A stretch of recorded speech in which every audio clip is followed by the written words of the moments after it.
بەناوی خوای بەخشندەی میهرەبان سڵاو و ئازیزان لە بەژمارەی ئەم جارەدا باس لە نرخی سوتەمەنی و مادە خۆراکیەکانەکەین لە کەرتی غەزا بزانین پێش جەنگ ئەو مادە خۆراکی پێویستیانە بە چەند بوون ئێستا لە کاتی جەنگە مادەکان چەند بەرز بوونەتەوە ئەم ژمارە و داتانی لەم بەژمارەدایە هەمویان لە ژووری پیشەسازی و بازرگانی کەرتی غەزا بڵاوکراونەتەوە. باش فەردەی ئاردی 25 کیلۆیی لە پێش جەنگەکە تەنها بە $10 بووە، بەڵام ئێستا کە لە جەنگین یەک فەردە ئاردی 25 کیلۆیی بە $300 واتە بە نزیکەی 2900 لە سەتا بەرز بووەتەوە. یەک کیلۆ برنج لە پێش جەنگ بە $2.4 بووە تقریباً، بەڵام لە کاتی جەنگەکەیە بۆتە یەک کیلۆ بۆتە $13. ئەمە ئەومان پێڵێ کە لە 441 ئەم کاڵایە بەرز بووەتەوە. یەک کیلۆ شەکر لە پێش جەنگەکەیە بە $0.9 بوواتە بە 90 سنت بووە، کەمتر لە دۆلارێک. خۆمان دەزانین دۆلارێک 100 سنتە. ئێستا یەک کیلۆ شەکر بە $150 واتە بە نزیکەی لە 116,600 ئەم کاڵایەش بەرز بووەتەوە.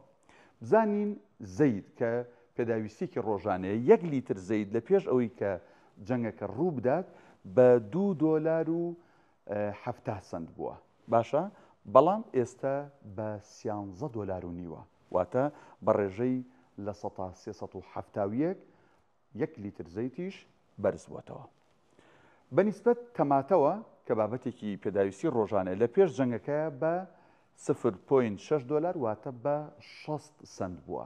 ئەی ئێستا یەک کیلۆ تەماتە لە کەرتی غەزا بەداخەوە بە $18 واتە بە نزیکەی 2900 لە سەتا ئەم کاڵایەش بەرز بووەتەوە.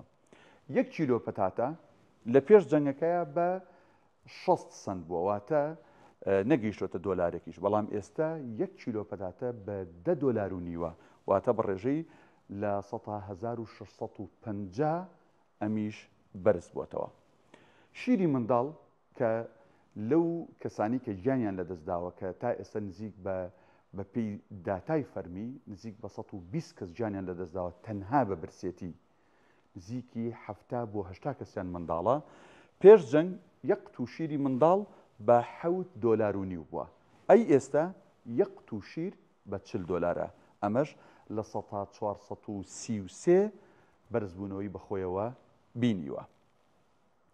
یەک لیتر گازوایل ئەمە هەم بۆ سەرچاوی ئاوەکان بۆ مۆلیدە کە ئیشی پێکرێ و بیرەکانی پێ ئیش پێ بکرێ بۆی کە ئاوی پاک و خاوێن و سازگار بدرێ بە هاوڵاتیان و بۆ گواستنەوە بۆ کۆمەڵک بابەتی دیکە و پرۆژەکانی کارەبا.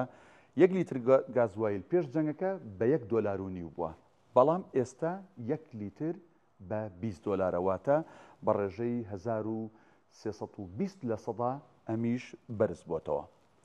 باشە، یەک کیلۆ پیاز لە پێش جەنگەکە بە 60 سنت بووە، باشە، ئێستا یەک کیلۆ بە $60 واتە بە ڕێژەی 9900 لە سەدا ئەم بابەتەش بەرز بووەتەوە.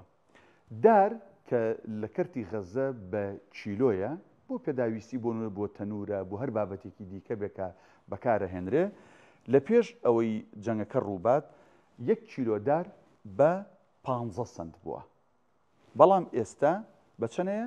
ئێستا بە $2.